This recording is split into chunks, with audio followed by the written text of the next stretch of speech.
Bismillah wassalatu wassalamu ala rasulillah. Seringkali kita mendengar pernyataan bahwa kiamat sudah dekat. Tanda-tandanya telah terlihat di tanah Arab. Di antaranya adalah aneka bangunan yang menjulang tinggi dengan ujung puncaknya mirip seperti dua tanduk setan. Di antaranya seperti puncak Zamzam Tower atau beberapa hotel yang berbentuk sepotong lingkaran bulan yang kemudian mereka sebut itu seperti tanduk setan. Hal yang unik di sini adalah ketika ada orang yang berbekal dengan pemahaman menyimpang semacam ini, kemudian mereka terpicu untuk membenci sama muslim yang lain. Bahkan sampai mereka menuduh si A, si B adalah tanduk setan. Sebenarnya ada nggak sih hubungan antara tanda hari kiamat dengan tanduk setan? Sekarang kita akan lihat beberapa dalil yang menyebutkan istilah tanduk setan. Hadis yang pertama, penjelasan Nabi SAW tentang waktu sholat.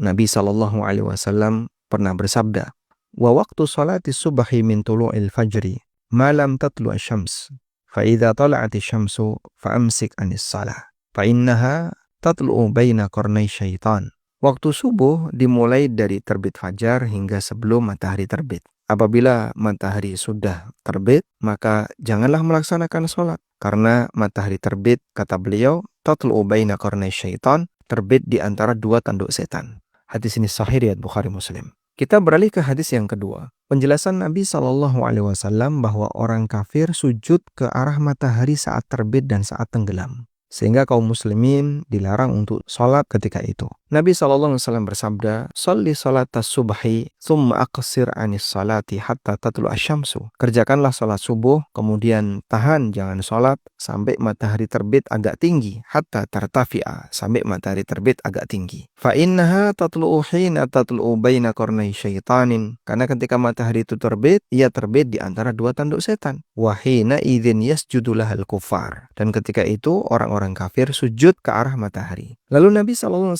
menyebutkan kondisi sholat asar. Beliau mengatakan hatta tusalliyal asra. Kemudian sampai kalian sholat asar. Tsumma aksir anis salati hatta taghruba syamsu. Kemudian jangan kau kerjakan sholat sampai matahari betul-betul tenggelam. Fa innaha taghrubu baina qarnai syaitanin. Karena ketika matahari itu tenggelam, dia tenggelam di antara dua tanduk setan. Wa hina idzin yasjudu lahal kufar. Dan ketika itu orang-orang kafir sujud ke arah matahari. Dan hadis yang kedua ini statusnya sahih riwayat Muslim. Kemudian kita beralih ke hadis yang ketiga. Penjelasan Nabi SAW tentang sumber fitnah yang akan muncul di akhir zaman. Dari sahabat Abdullah bin Umar radhiyallahu anhuma, beliau menceritakan bahwa Nabi SAW berkhutbah di atas mimbar di Madinah. Lalu beliau berisyarat ke arah rumah Aisyah, yaitu ke arah timur, sambil mengatakan, hunal fitnah, hunal fitnah, hunal fitnah. Dari sinilah munculnya fitnah, dari sinilah munculnya fitnah. Beliau ulangi sebanyak 3 kali. Min haitsu yatlu'u qarnu syaitan, yaitu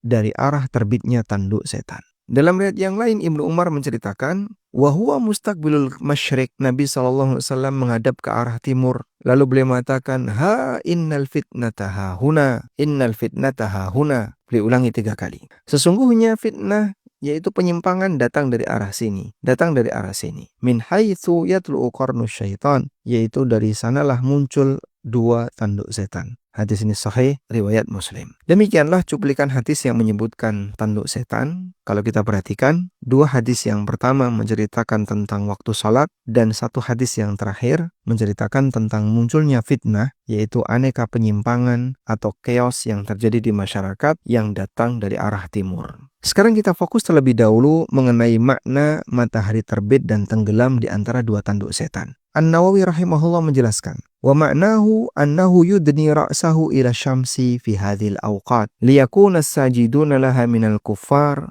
kas-sajidina lahu fis surah. Apa yang dimaksud matahari itu terbit dan tenggelam di antara 2 tanduk setan? Kata An-Nawawi, setan mendekatkan kepalanya ke arah matahari pada waktu-waktu tersebut agar orang-orang kafir yang sujud kepada matahari seakan-akan yasjuduna lahu, seakan-akan mereka sujud kepada setan. Fisurah secara lahiriah. Sehingga kenapa setan mendekat ke arah matahari terbit dan tenggelam, sehingga matahari terbit dan tenggelam di antara 2 tanduk setan. Setan mendekat ke sana agar orang-orang kafir yang sujud itu seolah-olah sujud kepadanya. Demikian keterangan An-Nawawi dalam syarah Sahih Muslim. Karena itulah Nabi SAW melarang kita untuk sholat sunnah di saat matahari terbit atau tenggelam, agar sholat yang kita kerjakan tidak menyamai para penyembah matahari yang beribadah di waktu terbit dan tenggelamnya matahari. Ibnu Qutaibah pernah mengatakan, karihalana Rasulullah sallallahu alaihi wasallam an nusalliya fil waqti alladhi yasjudu fihi abadatu syamsi li syamsi. Rasulullah sallallahu alaihi wasallam membenci praktek kita untuk salat pada waktu ketika para penyembah matahari sujud kepada matahari. Wa a'lamana anna syaitan hina idzin fi jihati matla'i syamsi, dan beliau memberitahu bahwasanya setan ketika itu, au anna iblisa fi dzalikal waqt, atau iblis ketika itu dia berada di tempat terbitnya matahari. Fahum yasjuduna lahu bisujudihim lisyamsi wa yu'minuna. Maka para penyembah matahari itu sujud kepada matahari, lalu setan merasa kalau orang itu sujud kepadanya, dan setan menjadi imam bagi mereka. Baik, jika kita menyimak penjelasan ini, berarti fenomena matahari terbit dan tenggelam di antara dua tanduk setan sudah ada sejak zaman Nabi SAW. Karena larangan ini berlaku sejak zaman beliau SAW hingga akhir zaman.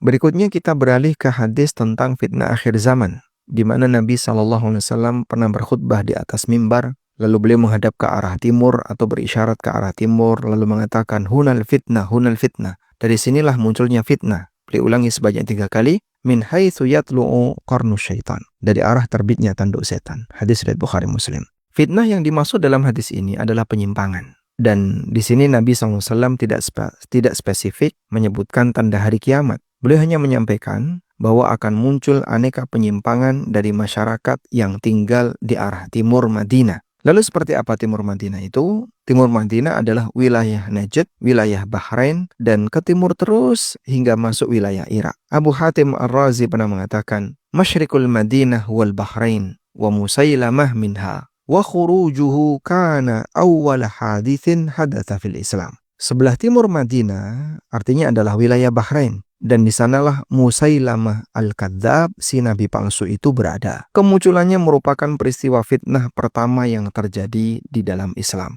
Demikian pula sebagian ulama menegaskan bahwa fitnah itu datang dari Irak, seperti yang pernah dipahami oleh seorang ulama tabi'in, anaknya sahabat Abdullah bin Umar, yaitu Imam Salim. Imam Salim ketika beliau berada di Irak, beliau pernah menyampaikan pesan, Ya ahlal Irak, ma as'alakum anis saghira wa arkabakum lil kabira. Wahai penduduk Irak, betapa seringnya kalian bertanya tentang dosa-dosa kecil, sementara kalian sendiri sering melakukan dosa-dosa besar. Sami'tu Abi Abdullah bin Umar. Aku pernah mendengar ayahku, yaitu Abdullah bin Umar, kalau beliau pernah mendengar Rasulullah SAW bersabda, Innal fitnata taji'u min hahuna, wa awma'a biyadihi nahwal masyrik. Sesungguhnya fitnah akan datang dari arah sini, dan beliau berisyarat dengan tangannya ke arah timur. Wa antum min haitsu yatlu'u qarna syaitan, dari arah terbitnya tanduk setan. Wa antum yadribu ba'dukum riqaba ba'din. Dan sekarang kalian lihat, kalian saling membantai antara satu dengan yang lain. Hadis riwayat Muslim. Al-Hafidh Ibnu Hajar menjelaskan, Kana ahlul masyrik yawma idzin ahla kufrin. Penduduk daerah timur ketika itu, di masa Nabi SAW, adalah orang-orang kafir. Fa akhbara sallallahu alaihi wasallam annal fitnata takunu min tilkan nahiyah. Lalu Rasulullah SAW menyampaikan bahwa nanti akan muncul aneka fitnah, aneka penyimpangan dari arah tersebut. Fakana kama akhbar.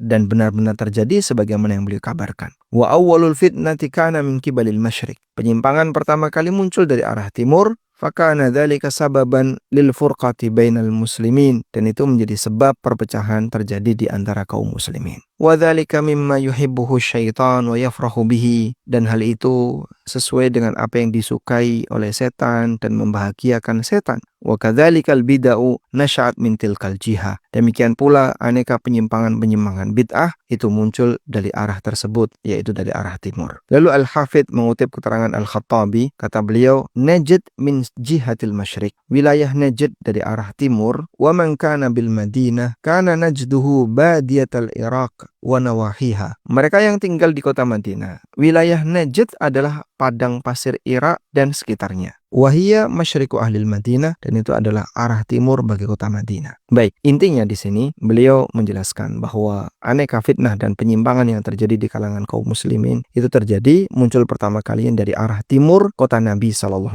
Lalu mengapa disebut sebagai tempat munculnya tanduk setan? An-Nawawi rahimahullah menjelaskan, wal muradu bidzalika ikhtisasul masyriq bimazidi min tasalluti syaitan. Yang dimaksud dengan itu adalah bahwa wilayah timur memiliki kekhususan berupa lebih besar kekuasaan setan dan banyaknya kekufuran ada di sana. Kama qala fi haditsin akhar, sebagaimana disampaikan dalam hadis yang lain, Nabi SAW pernah mengatakan, ra'sul kufri nahwal masyriq. Pusat dari kekufuran berada di arah timur. Wa kana dzalika fi ahdihi sallallahu alaihi wasallam hina qala dzalik. Dan hal itu terjadi pada masa beliau SAW ketika beliau mensabdakannya. Wa yakunu hina yakhrujud dajjal minal masyriq. Dan hal itu juga akan terjadi ketika Dajjal keluar dari arah timur. Wa huwa fima baina dzalika mansya'ul fitanil azimah. Di samping itu, di antara dua masa tadi, yaitu di masa Nabi SAW masih hidup dan di masa munculnya Dajjal, wilayah timur itu menjadi tempat munculnya berbagai macam fitnah-fitnah besar. Cucu Nabi SAW Husain bin Ali radhiyallahu anhu terbunuh di padang Karbala. Aneka penyimpangan muncul dari arah timur, di mana kesesatan dan penyimpangan dalam masalah paganisme banyak muncul dari arah timur. Sehingga sebutan tanduk setan dari arah timur menunjukkan potensi kekufuran dan penyimpangan yang lebih besar di arah timur. Lalu apakah ini ada kaitannya dengan tanda hari kiamat? Jika yang dimaksud tanda hari kiamat di sini